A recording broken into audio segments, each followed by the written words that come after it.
and then I'm going to go and do some sound effects.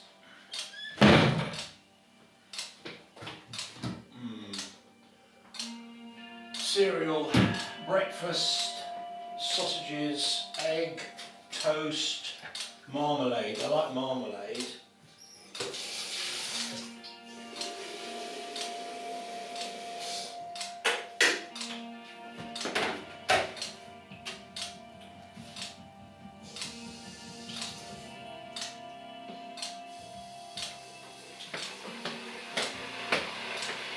So, this is testing the spatial audio, which is going to be published to YouTube later on.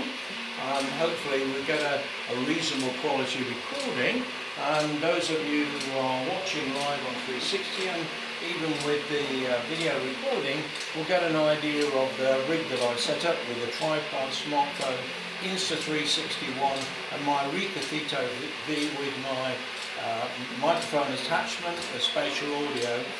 We'll see what kind of sound effects we get, and I can do a few sound effects behind, over, below, coming round